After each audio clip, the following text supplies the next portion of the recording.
Et salut, on se retrouve aujourd'hui pour un nouveau bouquin, La forme de l'eau, créer un conte de fées pour une époque troublée. Donc un livre par Gina McIntyre, je suis désolé Gina, mais... Donc on part sur un livre aux éditions Aquileos, 160 pages, sorti en 2018. Pour les dimensions, on va être sur du... on s'en fout parce que c'est pas important. On attaque tout de suite. Hop, petite image sympa de tournage, les coulisses. On voit notre ami Richard Jenkins sur son portable. Le sommaire, donc en 3 parties. Les personnages, créer la créature et la production. Cette photo aussi elle est vachement sympa quand même. Zoom à main, hop. Donc avant-propos de Guillermo del Toro, logique, donc avec un petit facsimilé de son carnet collé par je ne sais quel miracle. Donc on apprend dans l'avant-propos que Guillermo del Toro, en fait, à l'âge de 6 ans, a découvert la créature du lagon noir. Donc petite prise de conscience, donc il s'est aperçu que c'était un amour impossible. Donc en grandissant, il a fait tout pour en fait casser ce mythe. Il a mis pendant des décennies et des décennies, il a essayé de trouver le moyen de réparer cette injustice. Donc le projet en fait, ça a mis 6 ans. Donc ça doit être par là 6 ans à être développé. Il s'est fait une petite bouffe avec comment il s'appelle, Daniel Kraus. Daniel Kraus qui lui a proposé hey, Guigui, et si un concierge d'un complexe gouvernemental ultra secret découvrait un homme amphibie et le volait pour le ramener chez lui. Donc l'autre il a dit ouais, nickel, allez bim, on part sur ça. Donc 6 ans pour développer le projet.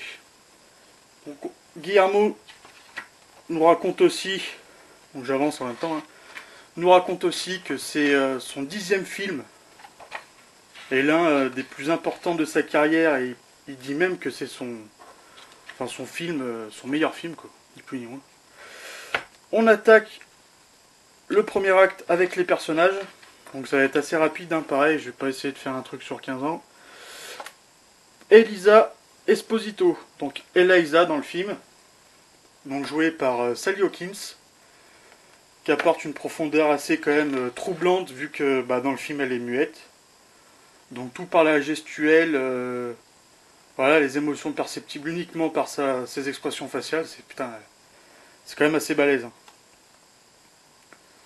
Donc le film, je vais pas vous faire une critique du film parce que c'est pas le but. Personnellement, je l'ai trouvé exceptionnel. Après, il y en a qui vont pas aimer. Hein. Après, c'est pas le but de la vidéo de faire une critique de film. Donc on retrouve des petits facsimilés ici.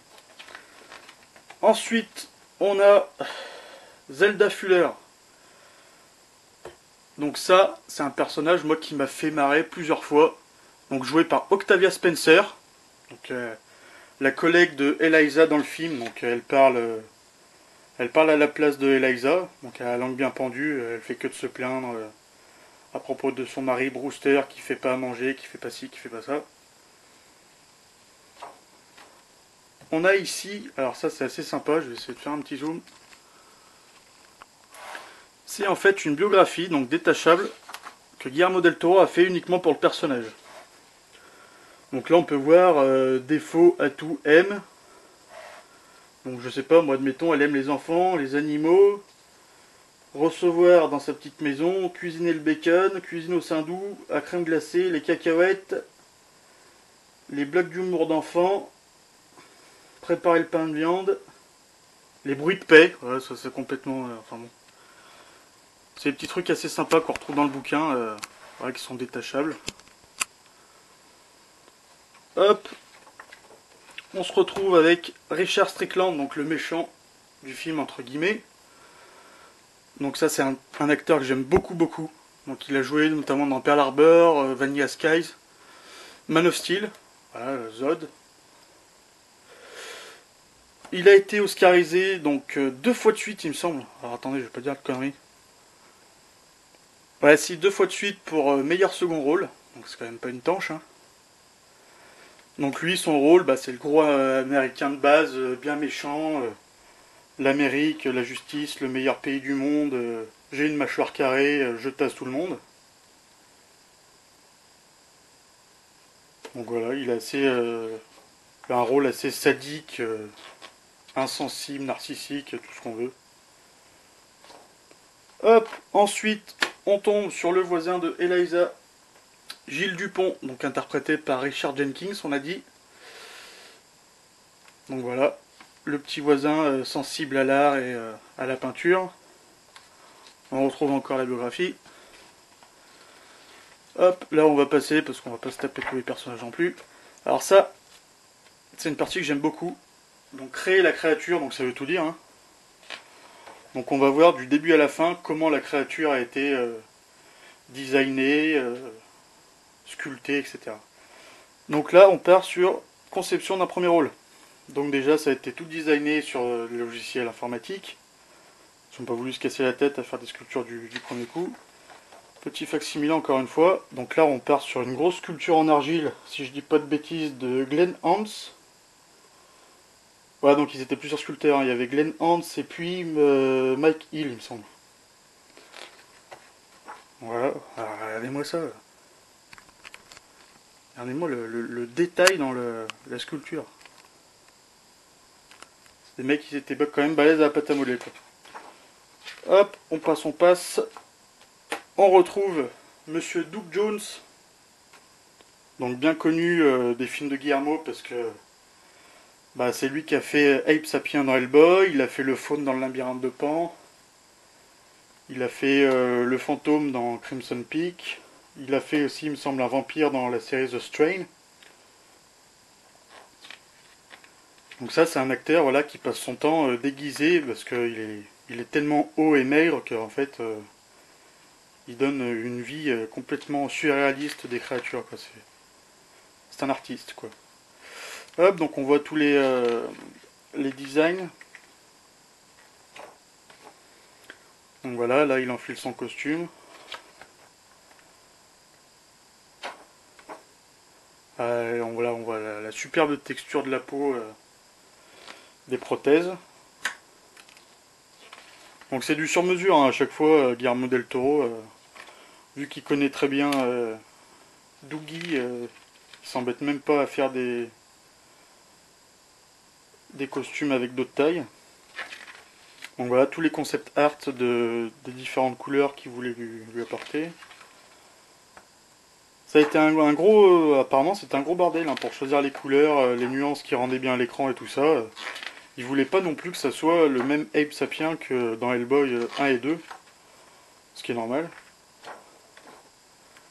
Ah, regardez-moi ça, il est beau quand même, hein. Donc là on voit voilà, les prothèses oculaires, les petits yeux amphibiens. Hop, les marque-pages. Hop, donc on va accélérer un petit coup. Sublime illustration de page, donc ça c'est dans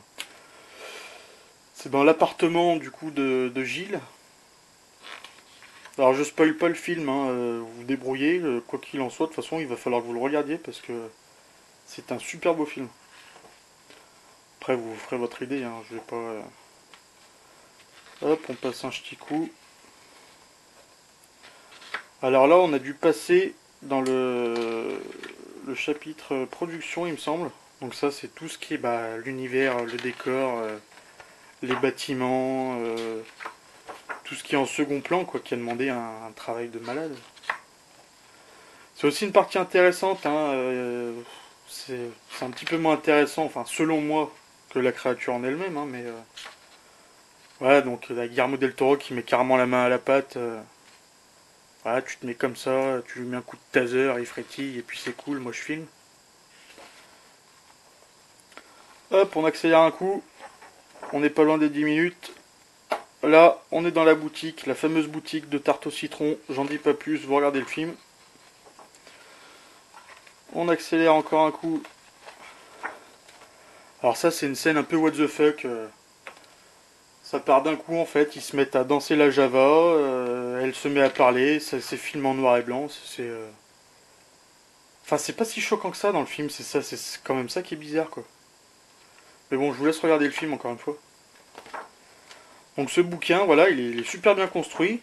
Il n'y a pas des masses et des masses de texte, hein, ça se lit super vite. Là, on passe sur le son. Forcément, il y a aussi une super bonne sonore de ce film. Hop, hop, hop. J'essaye d'aller vite, hein, je vais pas vous spoiler non plus le film. Donc on va finir par cette illustration où on voit Sally Hawkins, Doug Jones et Guillermo del Toro en train de papoter des derniers petits détails de cette scène. Donc voilà, j'espère que ça vous donnera envie. Achilleos, 160 pages, par Gina McIntyre, avant-propos Guillermo del Toro. On doit le trouver aux alentours de 40 €. Voilà, à peu près. Voilà.